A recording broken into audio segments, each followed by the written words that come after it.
Welcome. Free the Animals begins with Valerie, the leader of the ALF, hearing for the first time about abuse in laboratories in the Silver Spring monkey case. When I got that book, and this is my original from 1992, I think I sat down and I didn't get up out of my chair until I was done. I was mesmerized and more than anything, woken up. I wanted to do something, and by fall, I had a job at PETA.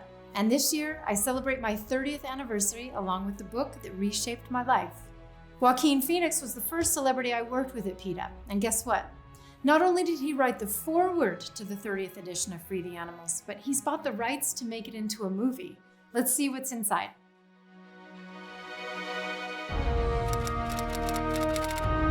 That's how it all began. It was the case that shook the vivisection empire and made the front pages of newspapers around the globe. Now a question.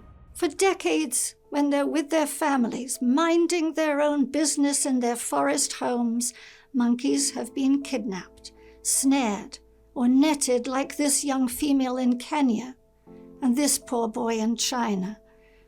Those of us who care about animals want to know, when they're shoved into a cage, the nerves in their backs are cut, and they're given electroshocks when they can't pick up raisins with their damaged fingers, and they're deprived of all that's meaningful and precious to them, as happened to Augustus here. Why is that legal? And why is it a crime to rescue him? The Silver Spring monkeys were snatched from their families in the Philippine forest and sent to the U.S. packed in wooden crates. Survivors ended up in this warehouse. Not even the companies next door knew what was going on inside the hidden lab. PETA did. They revealed that the monkeys were living in filthy cages just 17 inches wide, their arms mutilated, their fingers torn off, strapped into homemade restraint chairs and given electric shocks. Sometimes they went without food for up to 3 days. And there was a grisly discovery, a barrel filled with the bodies of monkeys who died of gangrene from untreated wounds floating in formaldehyde. The experimenter was this man, Edward Taub, a psychologist who, with no medical training, operated on the monkeys' backs. On his desk, Taub used one of the monkeys' severed hands as an ashtray. PETA's evidence resulted in the police serving a search and seizure warrant, removing Augustus and the other 16 monkeys from this warehouse lab, allowing them to see sunlight for the first time. Removed from their laboratory cages and placed in protective custody, the monkeys were finally safe, or so it seemed. But things started to go terribly wrong. Researchers intimidated the prosecutor, and the monkeys were suddenly in danger of being sent back to that experimenter. Dark clouds gathered, and there seemed to be no hope to save the Silver Spring monkeys. But then, a few individuals made a life-changing decision. They knew the monkeys would be operated on and killed within weeks, so they decided to take the law into their own hands. And in the dead of night, the monkeys disappeared. That vanishing act and the publicity that followed forced the prosecutors to bring the very first U.S. criminal case against a laboratory animal torturer, and that bold act sparked the start of the ALF in America. Who were these daring people? They weren't outlaws like Jesse James or Bonnie and Clyde, who committed crimes for fame and gain. They were ordinary people who risked their careers and their own liberty to gain freedom for others who could never pay them back. This is the real Valerie, the law enforcement officer who crossed the line and broke the law to free the animals. I had to change their names and their occupations, and when I show the old film clips, any humans you see will be wearing masks or balaclavas like this. That's because they're all still out there, and the statute of limitations hasn't expired, meaning they could still go to jail for a long time for freeing the animals. Good people have long refused to blindly obey unjust laws. William Tell wouldn't bow to a tyrant king. Rosa Parks wouldn't move to the back of the bus.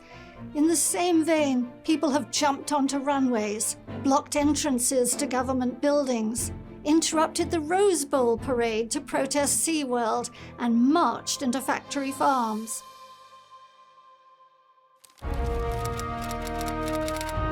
At the University of California, Riverside, it was discovered that a tiny baby monkey was being used in a blindness experiment. It's been said, thinkers may prepare revolutions, but bandits must carry them out.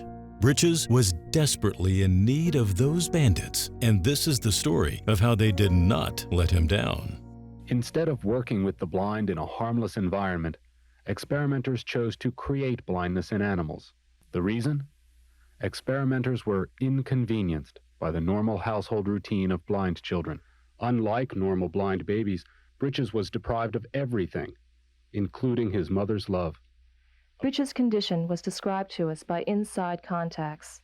They told us he was growing weak and that one infant monkey was left out in the cold to die. Another was torn apart and killed. After we heard that, we knew we had to do something. Early in the morning of April 20th, 1985, 16 members of the Animal Liberation Front deactivated the security system at the University of California at Riverside and removed the interior doors. They rescued hundreds of animals, including house cats, rabbits, pigeons, mice, and possums. The Animal Liberation Front rescued cats whose eyes had been sewn shut, rabbits and pigeons who had been starved. They found dozens of live mice sealed inside a refrigerator, and they found wild possums subjected to barbaric eye mutilations before they were old enough to leave the security of their mother's pouch. The Animal Liberation Front also rescued Britches.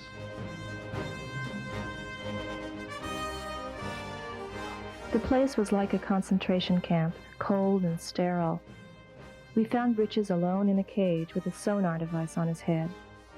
It gave out a constant screeching sound that had made him neurotic. He clung tightly to our fingers as we lifted him gently to freedom.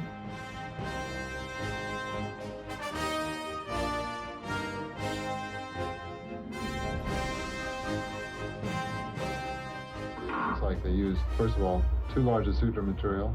Second, they did what's called a full thickness suturing, which is inappropriate. That's the wrong way to suture the eyelids closed. And here you can see as the Spanish comes off in the back of the head, it's filthy, and you can see numerous sores on the back of this animal's head. And now you can see that this cotton pad is extremely filthy. This veterinary expert's conclusion, quote, "There can be no possible justification for this sloppy, painful experiment." Forcing highly intelligent animals to live under severely deprived conditions causes them to go insane. After 5 weeks of such extreme deprivation, Britches displayed frequent neurotic behaviors. He suffered total body muscle spasms, desperately clutched at his body, and shrieked erratically. Deprived of his sight, his mother's love and warmth, and all physical contact with others, this infant had been forced to endure a level of psychological suffering we would never inflict on our worst enemies in times of war.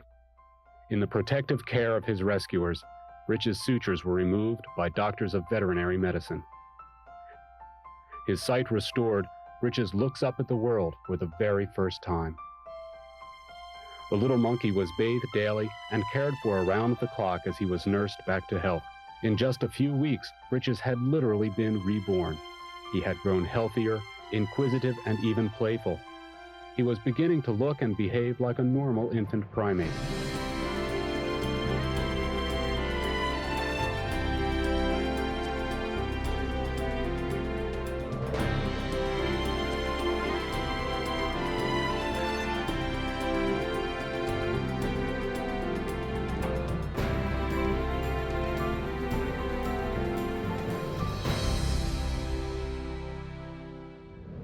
As I was writing Free the Animals, I thought about my old dog, Miss B. She'd belonged to a motorcycle gang member and really incongruously was named Mistress Buttons. I changed that name right away. Miss B was my friend, a wonderful, thinking, feeling being, as all dogs are. She loved food, particularly Indian curries, and it certainly showed. She looked like a cross between a German Shepherd and a couch.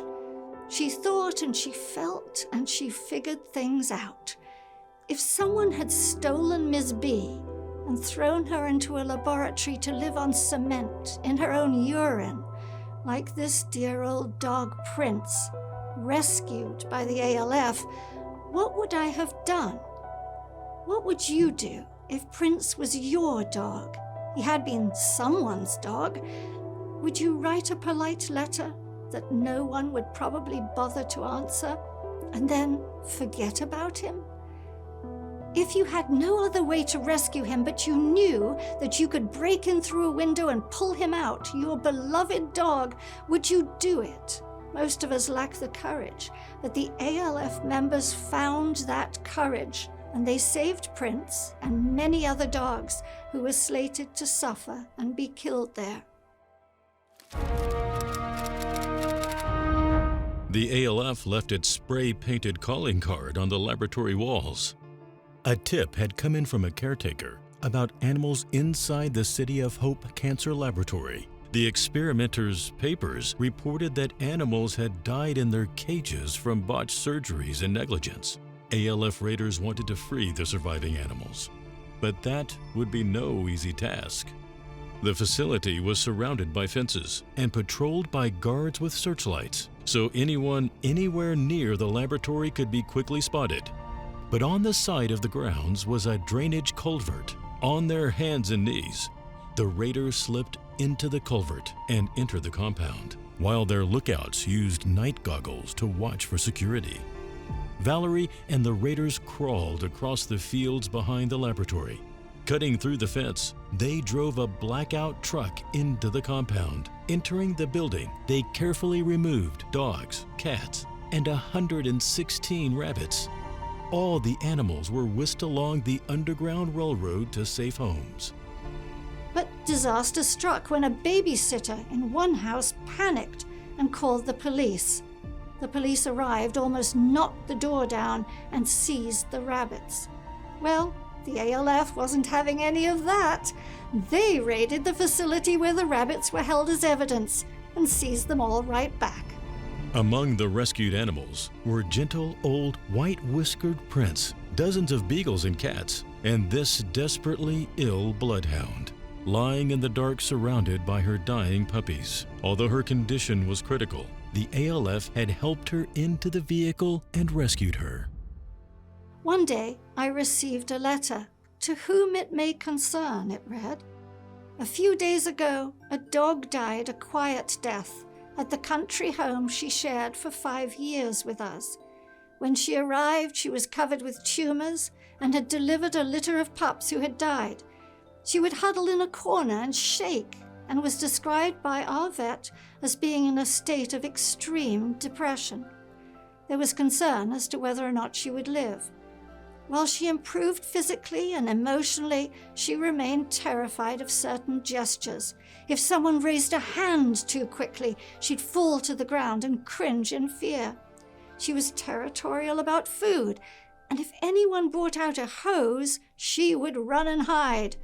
But she would also run 3/4 of a mile down our country lane each afternoon to wait at the gate for her friend coming home from work.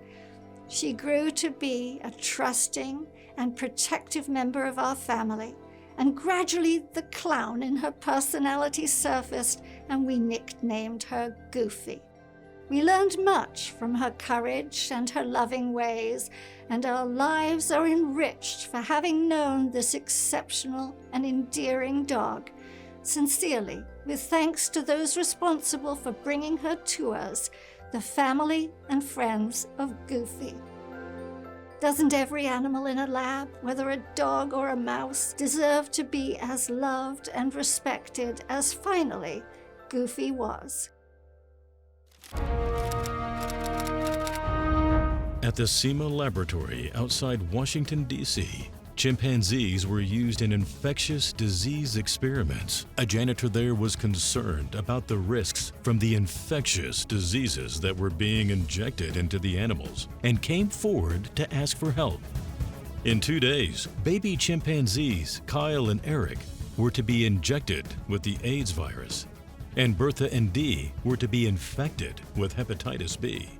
The ALF raiders aimed to intervene. The facility was a brick fortress, only a street away from a police station, and anyone pulling into the parking lot would be spotted right away. It seemed impossible to imagine penetrating the building, but they got help from the janitor, who instructed Valerie how to avoid setting off the alarms.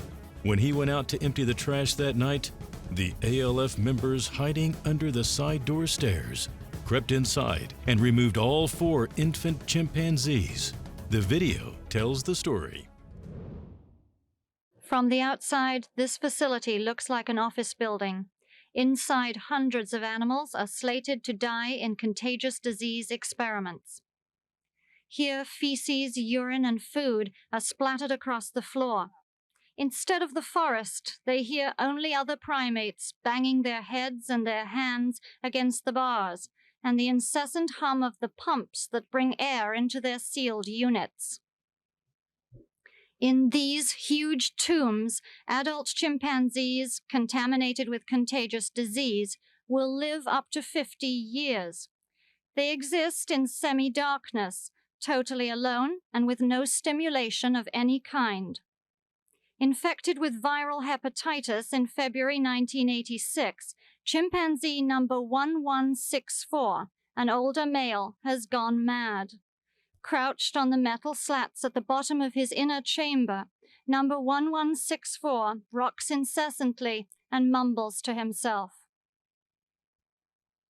If he hears anything, it is the hum of the mechanism pumping air into the isolate. As the outer sealer door is opened, light enters the chamber, but he has lost all hope and cannot respond. He continues to rock and to mutter, back and forth, rocking without end. There is hope for some. In this room, baby chimpanzees, their fate to be future AIDS subjects, have not yet been infected. Most of these toddlers, just 2 to 3 years old, were shipped here from an Air Force base. They are at a crucial age, for like us, the most important thing in their lives is companionship. If they do not enter a social group now, their chances of being normal are practically nil.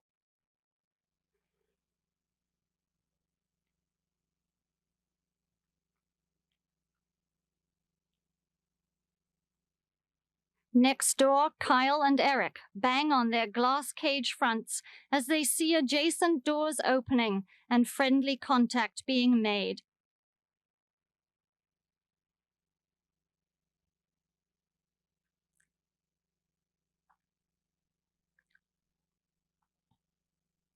Hands are outstretched, and everybody is desperate for attention.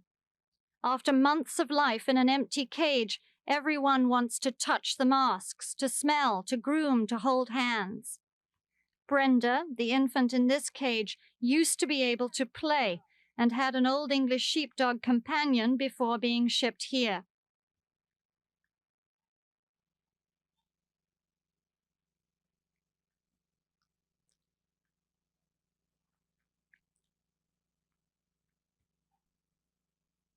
This baby chimp cannot be saved. He has already been infected, and he will remain here in isolation until his death.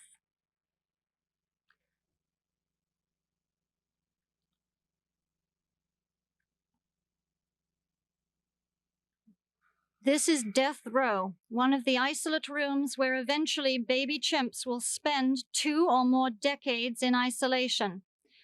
An adult chimpanzee, weighing more than this woman and our closest living relative in the animal kingdom, whose blood we can exchange for our own, is condemned to living death in this reinforced steel chamber. We have reduced these wonderful animals to this.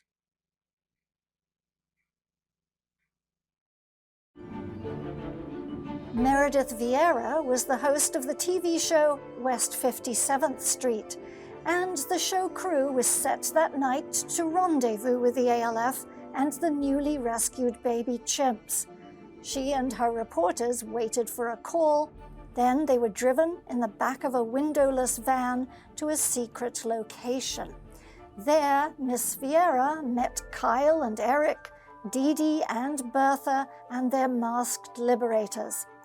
The baby chimpanzees were happy, and they were fascinated by everything, eating ice cream and almost giggling. They were still in their travel cages, and Meredith had to talk about them to the camera, right up against the cage bars. Later, she said, "I've never been so scared in my whole life. Being close to them, I was sure we were all going to get AIDS." Of course, the chimpanzees had been removed before they could be injected with the virus. It was these babies' story that led Dr. Jane Goodall to weigh in for the very first time against the use of chimps in experiments. And because people saw at last what was being done in these labs, the journey began that has culminated in no chimpanzees now being used in experiments. It's over. With rare exceptions, ALF members avoided capture. Unable to catch the ALF, the FBI descended on the group that put together the reports on the raided labs, PETA, hoping that PETA would lead them to the ALF. But PETA wasn't about to help anyone find them. Whenever I got off a plane, I was met by federal agents, escorted into a back room, and had my well-marked luggage thoroughly searched. I used to put boxes of tofu in it just to spark conversation. Once, I was returning from the UK and there was no agent waiting for me, so I quickly tried to blend into the long line for customs. But suddenly, an officer marched up and he said, "Follow me." When we got to the end of the line, he turned around, winked, waved me through, and said, "Keep up the good work. I'm a PETA supporter." Friends in unexpected places. We'd sometimes spot agents parked outside our office, and we'd go out and tap on their car windows and offer them hot chocolate in winter, which really annoyed them. When we read our FBI files years later, we read that agents also attended PETA work parties. One agent had reported to his boss that he'd learned 2 things.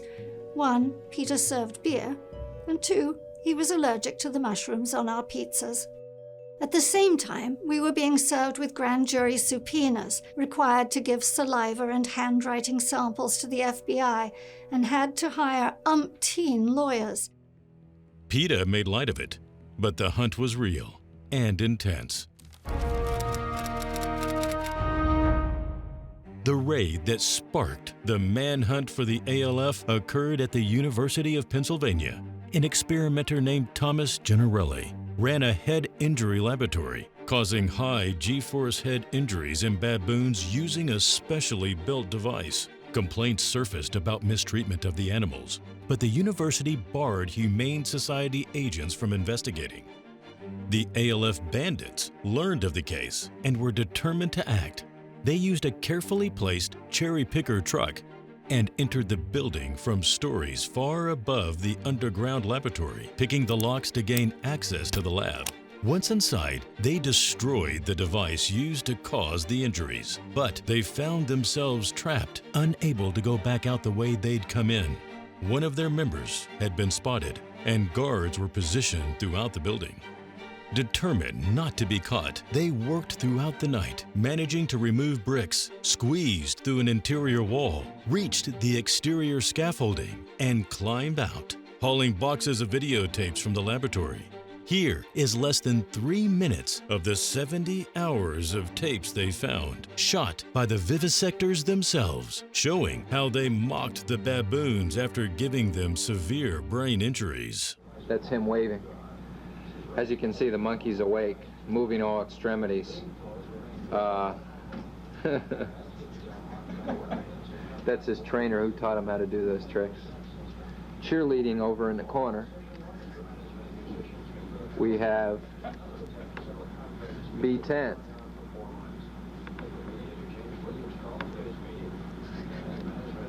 B10 wishes his counterpart well.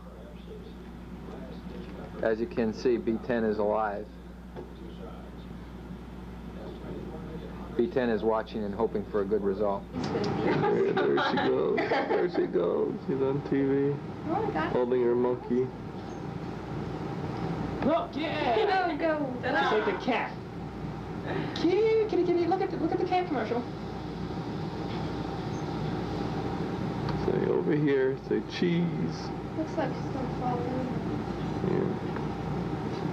You better hope the anti-vivisection people don't get a hold of this film. The who? The anti-vivisection people, they got a nice shot of you. Why did she look They got poor? Larry's name Poor in the picture. And Karen.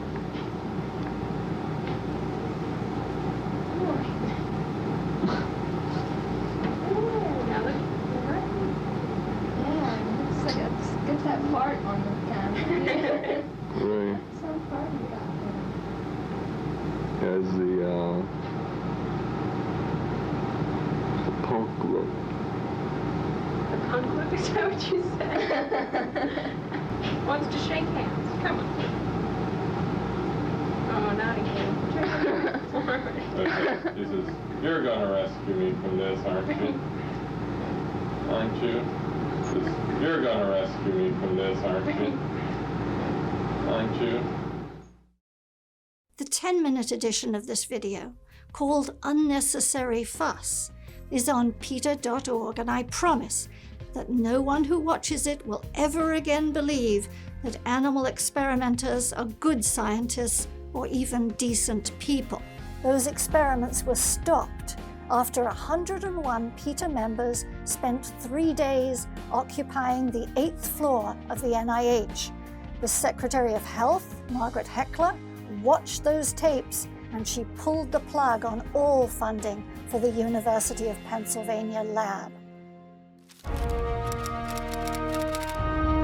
It was the Christmas holiday when the ALF received a tip that dozens of cats were being subjected to spinal surgery experiments at Howard University that left them unable to stand or walk. The ALF team put together a surveillance unit. Sitting in a van in the dark, the ALF surveillance unit had not planned on 3 drunken men who entered the picture. The men had stumbled out of their car at just after 1 a.m., having run out of gas. They spotted what they thought was an empty van and decided to siphon the gas out of it. The van was actually a fully occupied ALF surveillance vehicle, and when they realized there were people inside it, the men decided to break into the van and attack them with a tire iron. But the ALF prevailed. The next night, they moved position, shot out a street light to give themselves more cover, and distracting the night guard by sending in a very pretty and seemingly helpless girl to the front of the building, they went in the back. This handsome fellow is just one of the dozens of cats they removed from that lab and placed in loving homes. One final case, this one about a little dog in a laboratory at the Bethesda Naval Research Institute. A career naval officer knew of the experiments and asked for help, but the dog, whom the ALF would name Vanguard, was inside the highly secure military facility, a closely guarded compound where U.S. presidents and other high-ranking officials receive medical care. Vanguard was only hours away from being subjected to deadly decompression experiments. He was to be attached to a breathing tube and submerged in a tank of water in a simulated high-pressure deep-sea dive. His spine would be crushed, and he would suffer the bends. It was broad daylight when 2 women, dressed as nurses with all the right ID badges, drove through the facility gates. They waved to the guards, and then they made their way to the back of the laboratory. The loading ramp door had been left imperceptibly ajar. They went down into the lab and found Vanguard covered in wounds. They quickly popped him into a laundry container and drove with him back out the gates. He went on to live a good life, as all dogs should, and years later I received an anonymous note that included a photo of Vanguard wearing his new dad's baseball cap. Later that week, the ALF raided the facility again. This time, Valerie and her partner entered the hospital using false identification papers. They removed 2 more dogs. The dogs' legs had been broken and were encased in metal. Here's what happened when PETA was asked to set up a secret rendezvous with a Washington Post reporter at a nearby hotel. The ALF members had brought 2 dogs to a room in the hotel. The dogs had just not an hour earlier been rescued from the Navy lab up the street. After the interview, the Post reporter left, but he had decided to betray the confidential arrangement and unmask the ALF members. I was parked quietly in the garage, and although they waited for a long time, when the ALF left with the dogs, I spotted the reporter pulling out from where he'd hidden his car, lights out, following them. I drove out, racing into the road, swerving my car to get between his car and the getaway vehicle. We played cat and mouse down Wisconsin Avenue. Then I had to do it. I swung my car in front of his sideways, slammed on my brakes, and blocked him. He jumped out very upset, and I jumped out very upset, and there we were, yelling at each other in the middle of the road in the middle of the night. Thank God the car carrying the dogs sped off into the distance. The dogs were safe. Then as I stood there in the dark, I realized we were directly across from the Navy lab the dogs had just come out of. I called the editor at the Post, and she said, well, our reporter is entitled to get a different scoop. Well, he didn't get it, and the dogs got away. So that's just a peek inside the book. You'll find that the stories are stories of wonder, triumph, and adventure that gave animals a new life. I hope that after you read it, you'll agree with the animals' answer to the question, do you support the ALF? I hope, too, you'll share Free the Animals, pass it around. But more than anything, I hope it inspires you to take action, to use your big heart, even if not in exactly the same way as the ALF members. I doubt many people will break into a laboratory, but we can each do our part legally at the least, to never be silent. They're strapped down to lab tables, panicked and petrified now. They're being hurt and killed for entertainment now, and they're on the slaughter trucks now. They're not like family members. They are family members. They're not like us. They are us. They have eyes and hearts and feelings, and inside every one of them is a person. We must open more eyes, educate everyone, beg them if needed, to help us stop what's going on. Let's never spend money on anything that benefits an animal exploiter, and please, help by putting this book in libraries, giving it to students, copying bits out of it to pass around. Our movement can't be all about vegan cupcakes on social media. It has to mean a revolution in experimentation and every other exploitive use of animals. Please join me in speaking out and standing up and doing everything you can think of to do for animals. PETA has all the videos and materials and tips you need, so please plant firmly in your mind what is being done to those with no power, and use your powerful abilities every day to free the animals. And don't miss Dr. Emily's hugely eye-opening afterword in the book. It shows exactly how vital you are. Dr. Emily. We hope you enjoyed the presentation and are feeling inspired to take action for animals. As award-winning actor Joaquin Phoenix wrote in the book's foreword, whether it's wielding crowbars and bolt cutters or picking up a pen or a protest sign, every one of us can and must fight injustice and push for animal liberation every chance we get.